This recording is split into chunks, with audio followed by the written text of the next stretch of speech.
The holidays are here, and that means managing expectations. So let's chat about how you can manage your expectations this holiday season. Welcome back. If you've been here before, I'm Ashley. I'm a light teacher, speaker, mentor, and I have an online shop full of pretty things.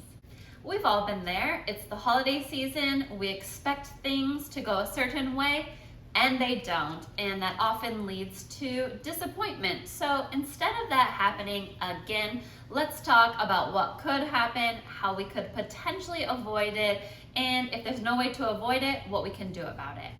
Some examples of what could happen, one that I know all too well, is if you left home, you left your hometown, but you go back to the hometown for the holidays and you think things are going to be like they used to always be, that you'll come back, you'll settle yourself in, and it'll be like the good old days, but it's not. It's completely changed. The reverse of that would be you go home expecting it to be completely different, and it's not. It's the same as it always was, right? You were expecting it to be a certain way, and then when you got there, it was completely different. Something else that could happen, and what a lot of couples go through, is talking about exchanging gifts.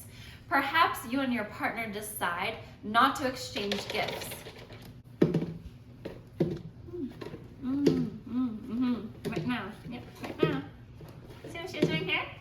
Gifts, perhaps. Gift giving is your love language. And there's a pig outside. You have to look because it's so cute. Oh my goodness. It just went right down there. It's brown.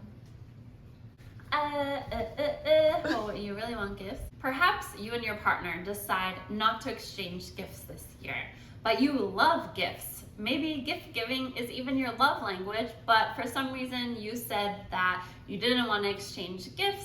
Christmas Day comes, you don't receive a gift, and then you're disappointed. Those are just a few examples of situations that could come up over the holiday season that relate to you having expectations. So now we're going to talk about what to do with those expectations, because we all have them.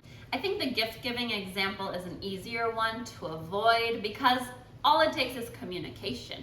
You need to let your partner know that you actually love gifts, and something that we decided to do in our household is exchange just like a tiny gift to still keep up with the tradition of gift giving. There's still a present to deliver to the other person, but we didn't want to spend a lot of money because we like doing things. We like living experiences more than gifts, but we still wanted to have that as a tradition. So openly communicating with each other, being honest about what you really want, and trusting that if you're in a loving relationship, your partner will understand if you genuinely do like gifts and you do want to exchange. Now, harder to avoid is the situation of going home. You're not really sure what it's like when you go home. You either think it's going to be like it always was, or you think it's going to be entirely different, and then it might not be either of those things.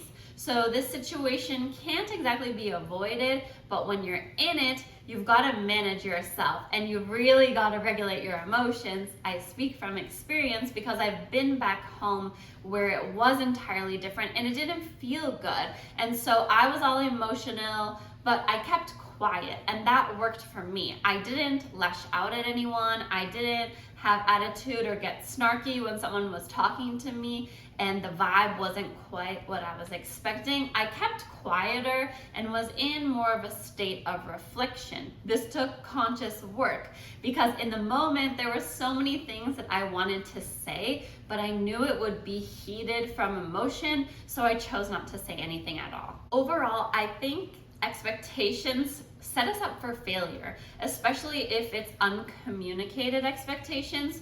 Throughout all my emotional intelligence training, I've learned that expectations are okay if the other person or parties involved are aware of them. Where we get into a sticky situation is if we have expectations but nobody else is aware, then we get upset at the other people because they didn't meet the expectations. But when we really break it down and reflect, how were they supposed to know what we were wanting when we didn't communicate it? So it comes back to emotional intelligent communication. easier said than done, I understand. It's often hard to express ourselves. It's hard to speak our truth, especially in triggering situations with family, or if you've had previous traumatic relationships and you're in a new love relationship, it could be challenging to really speak your truth. But the more you speak your truth, the more you're able to communicate what you're hoping for, what you're expecting, the easier it will be to navigate these situations. Allow yourself some quiet time to reflect on your expectations, and maybe do a little exercise in this holiday season of what your expectations are, how you feel about certain situations.